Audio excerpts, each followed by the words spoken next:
Okay, next I'm pleased to welcome Marguerite Koster, who's the chair of Guidelines International Network North America, also practice leader at the Evidence-Based Services Unit at Kaiser Permanente.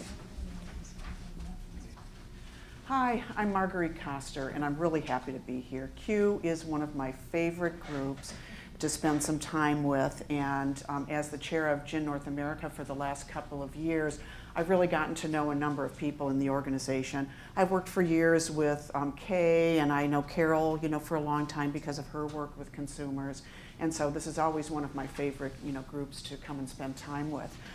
So I've been asked to talk today about how can we ensure that guideline developers truly engage consumers. And previously it was engage consumers in guideline panels, but I broadened the topic slightly to engage consumers in guideline development, because I think we still have a large issue about engaging consumers in guideline development, which really is way before trying to figure out how we do it in guideline panels. So I'm going to cover, both of those areas. And the reason why I think I've been asked to give this presentation is that I was on the IOM committee to develop the standards. I was on the committee for systematic reviews, and I was also a reviewer for the clinical practice guideline standards. And so I'm going to be talking quite a bit about those. Okay, I'm going to give you just a brief overview of the Institute of Medicine standards, not the whole shebang, but just, briefly, and then talk about where, the consumer standards fit in. What do the standards say about patient-consumer involvement in guideline development, barriers to patient-consumer involvement, and the opportunities that, at least in my opinion, would be available to CUE to kind of push these efforts forward. So first of all, the Institute of Medicine standards. Many of you know this. For those of you who don't, in 2008, the U.S. Congress requested that the Secretary of the Department of Health and Human Services contract with the Institute of Medicine to identify the best methods to use in developing clinical practice guidelines. Okay, so this was the Department of Health and Human Services contracting with IOM to put together a committee to talk about, developing standards for clinical practice guideline development. Now, initially when that started, those standards were to be applicable to any organization that receives government funding for developing guidelines. That would exclude all the other organizations that develop guidelines outside of government funding, which is, all the specialty societies, healthcare organizations, policy groups, things like that. So I think that's important to understand, is that the initial intention was really for groups like AHRQ and, the NIH and stuff like that. So it left a big gap there, and, the problem is, how are we going to influence those other groups to really get engaged and, follow all these standards?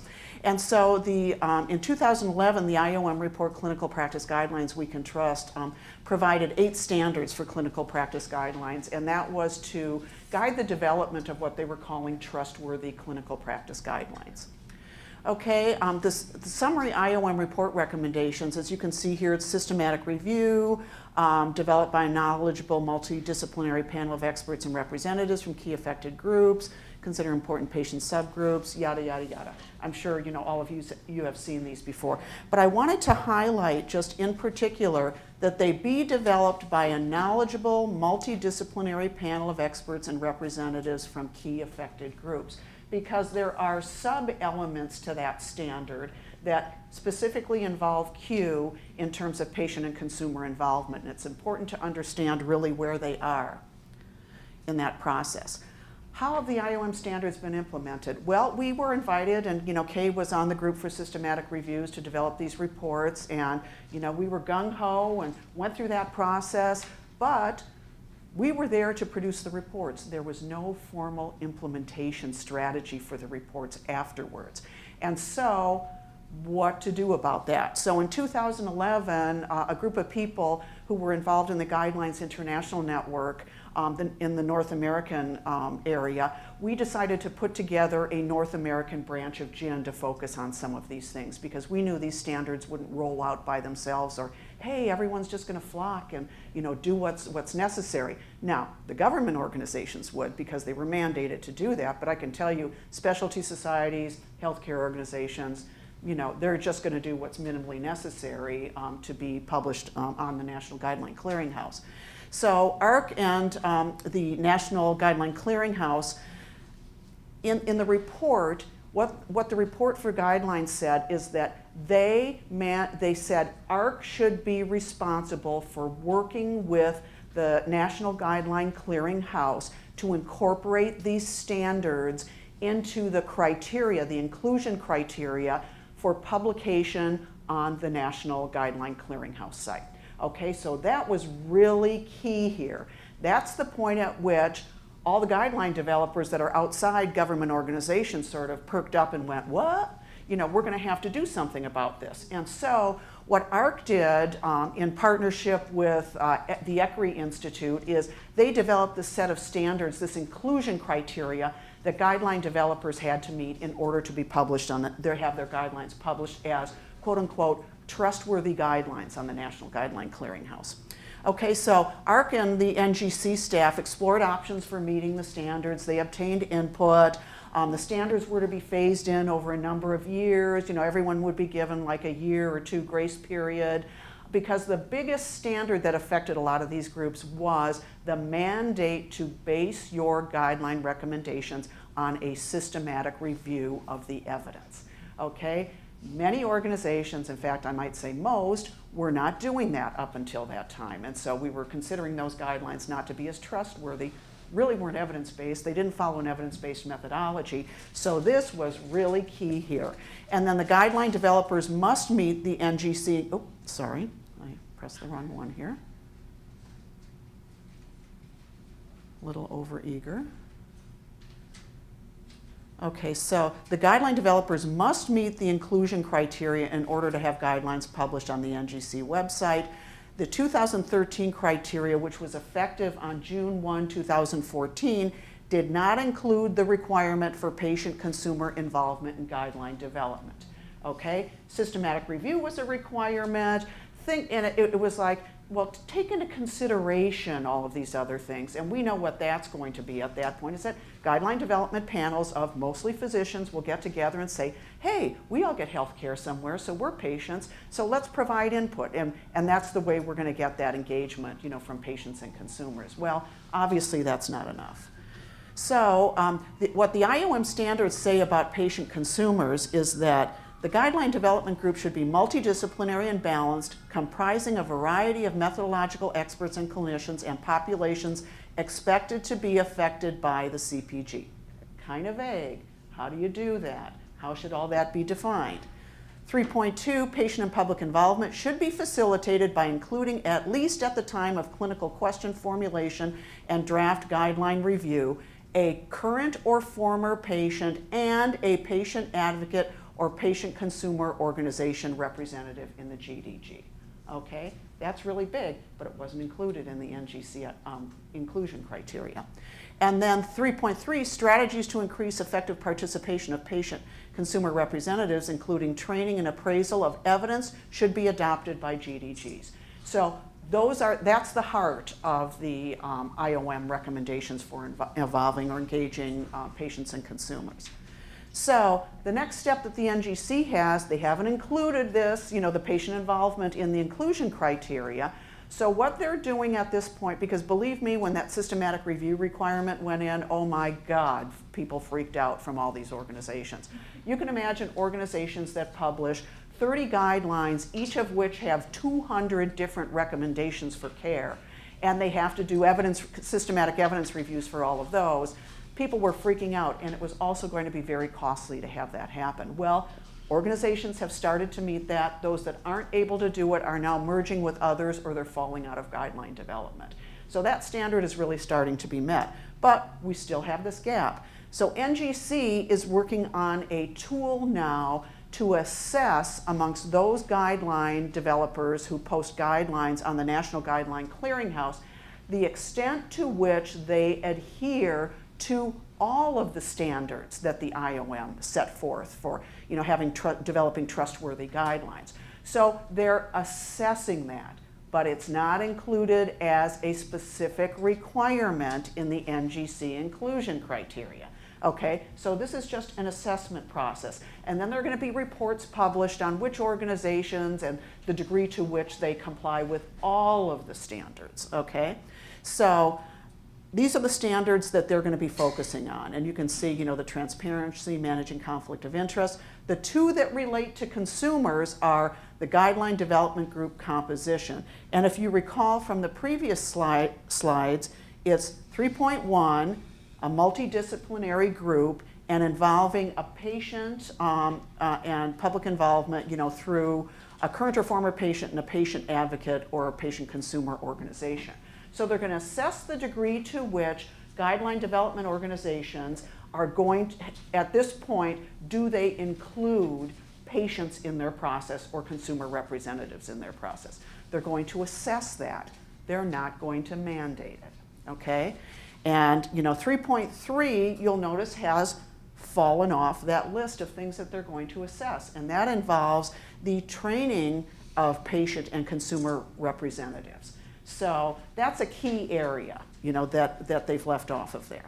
Okay, so this is what they're going to be focusing on in their assessment, and 3.1 and 3.2 that relate to all of you.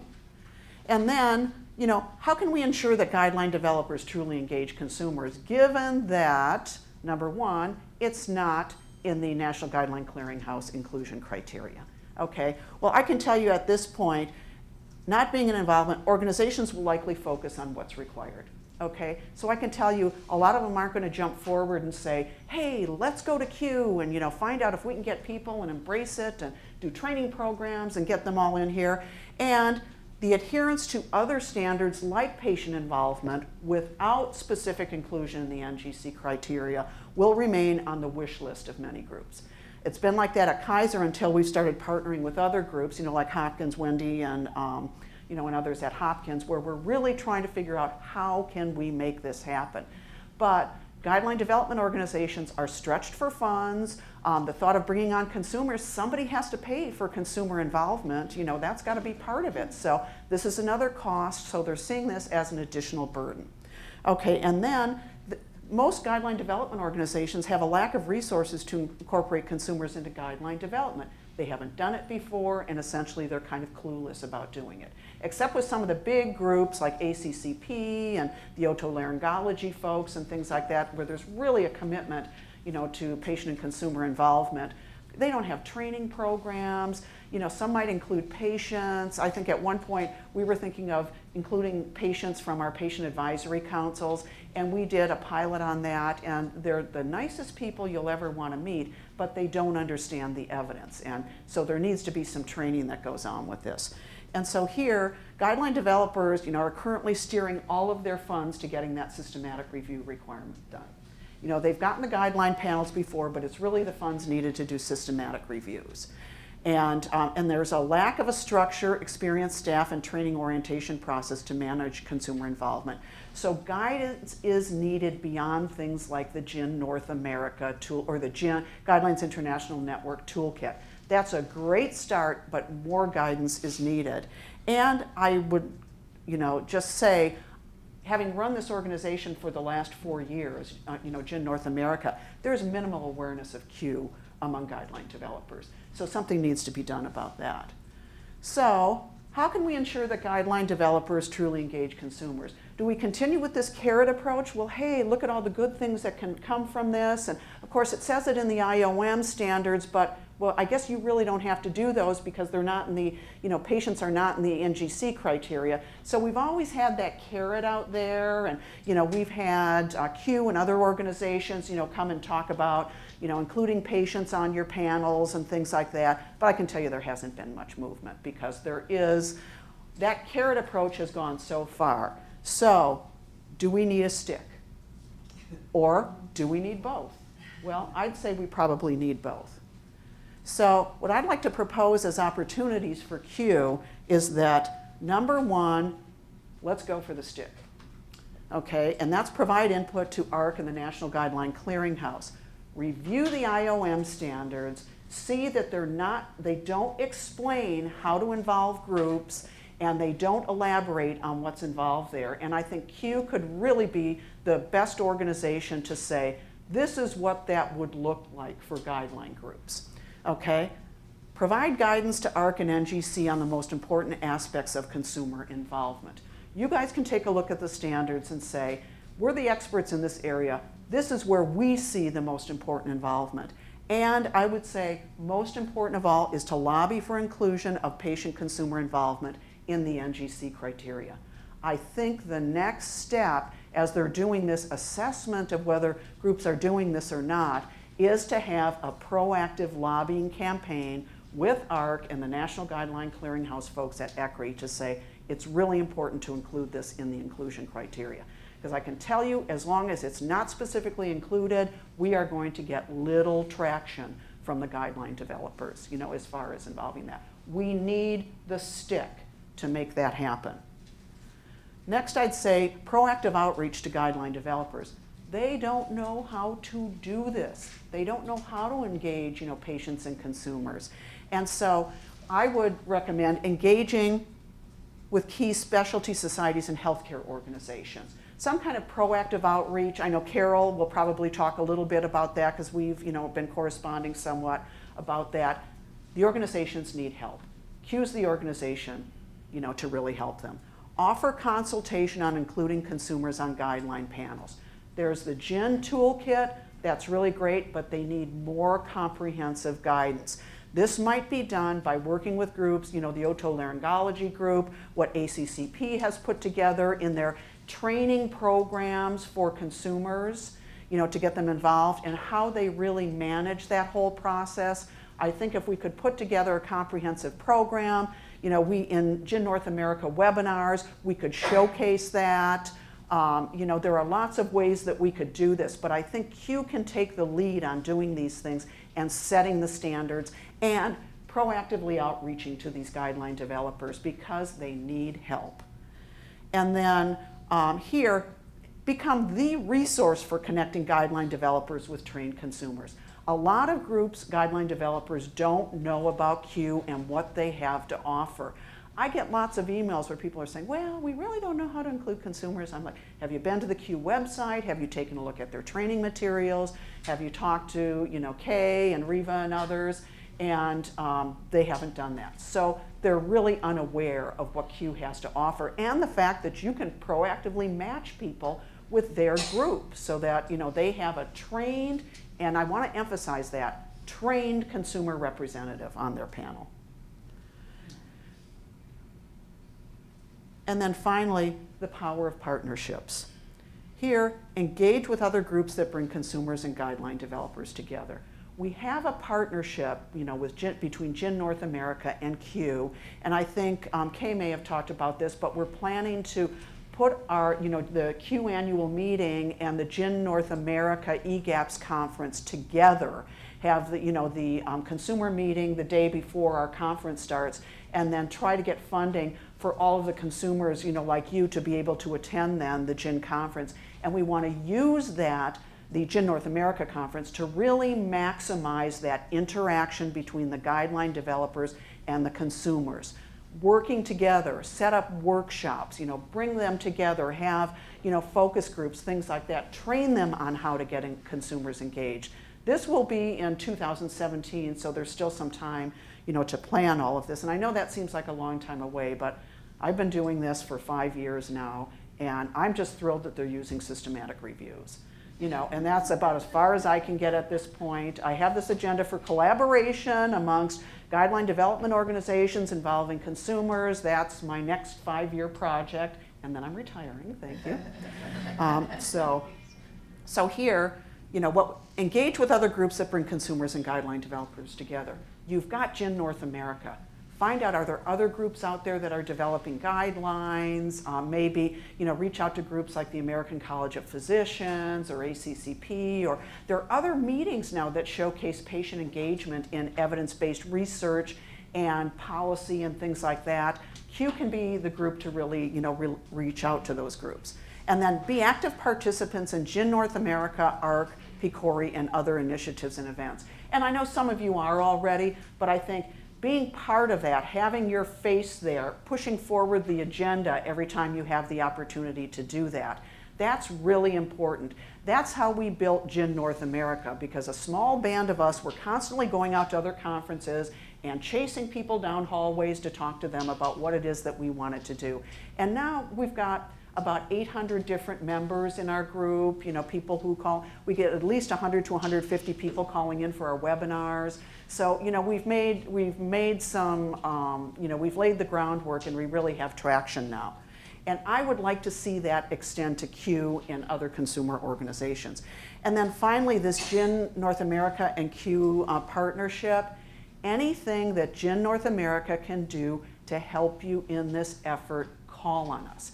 If it's bringing the right guideline developers together with your group, you know, to have informal conversations, if it's having a specific subgroup, a working group of Gin North America and Q, where we can bring key people together and work towards something, maybe a white paper first to say, how do you incorporate, you know, consumers into guideline panels, and lay out how that should be done.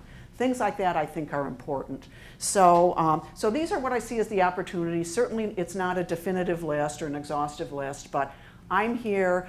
I will be ending my tenure as the chair of Gin North America as of August 1, but you've got a big ally coming in as the new chair, and that's Sandy Lewis, who was formerly with the ACCP, and that's the group that has incorporated consumers. And so she is very much on this agenda, and so is Tom Getchis of the American Academy of Neurology, who's the chair-elect. So they're both on board. They want to move this effort forward. So I'm going to end there and just say thank you so much for having me here again. And I wish I could have spent more time, but it's great to see everyone. So thanks so much.